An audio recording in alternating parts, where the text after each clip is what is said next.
Hi friends, ಇಂದಿನ Tungabhadra dam ನೀರಿನ ಮಟ್ಟ, ಒಳಹರಿವು ಎಷ್ಟಿದೆ ಸಂಪೂರ್ಣ ಮಾಹಿತಿಯನ್ನು ನಾವು ತಿಳಿಸುತ್ತೇವೆ. ತುಂಬ ಸ್ನೇಹಿತರು ಚಾನಲನ್ನು ಸಬ್ಸ್ಕ್ರೈಬನ್ನು ಮಾಡದೆ ವಿಡಿಯೋವನ್ನು ನೋಡ್ತಾ ಇದ್ದರೆ ದಯವಿಟ್ಟು ಚಾನಲನ್ನು ಸಬ್ಸ್ಕ್ರೈಬನ್ನು ಮಾಡಿಕೊಳ್ಳಿ. ವಿಡಿಯೋವನ್ನು ತಪ್ಪದೆ ಲೈಕ್ ಮಾಡಿ ಮತ್ತು ಶೇರ್ ಮಾಡಿ. Karnataka water resource management information ಇಂದ ಈ ಮಾಹಿತಿಯನ್ನು ತಿಳಿಸಲಾಗುವುದು. ತುಂಗಭದ್ರಾ ಜಲಾಶಯ ಫುಲ್ ರಿಸರ್ವೇರ್ ಲೆವೆಲ್ 1633 ಅಡಿ ಇದೆ. ಇದಕ್ಕೆ ಇಂದು ಪ್ರಸ್ತುತ ರಿಸರ್ವೇರ್ ಲೆವೆಲ್ 1632.0 ಅಡಿ ನೀರು ಏರಿಕೆ ಆಗಿದೆ. ಗರಿಷ್ಠ ಜಲಾಶಯ ಸಾಮರ್ಥ್ಯ 105.78 TMC ಯನ್ನು ಹೊಂದಿದೆ.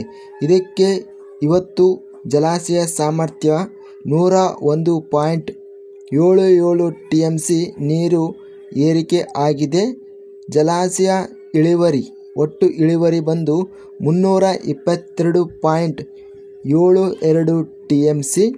ಇವತ್ತಿನ ನೀರಿನ ಒಳಹರಿವು ಇನ್ಫ್ಲೋಸ್ 32,347 ಕ್ಯೂಸೆಕ್ಗಳು ಮತ್ತು ಇವತ್ತಿನ ನೀರಿನ ಹೊರಹರಿವು 32,047 ಕ್ಯೂಸೆಕ್ಗಳು.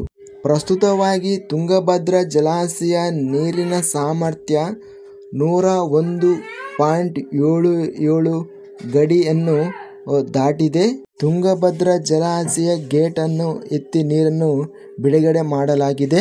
ಹೆಚ್ಚಿನ ಮಾಹಿತಿಗಳ ವಿಡಿಯೋಸ್ಗಳಿಗಾಗಿ ನಮ್ಮ ಚಾನಲನ್ನು ಸಬ್ಸ್ಕ್ರೈಬ್ ಮಾಡಿಕೊಳ್ಳಿ. ವಿಡಿಯೋವನ್ನು ತಪ್ಪದೆ ಲೈಕ್ ಮಾಡಿ ಮತ್ತು ಶೇರ್ ಮಾಡಿ. ಜೈ ಜವಾನ್, ಜೈ ಕಿಸಾನ್.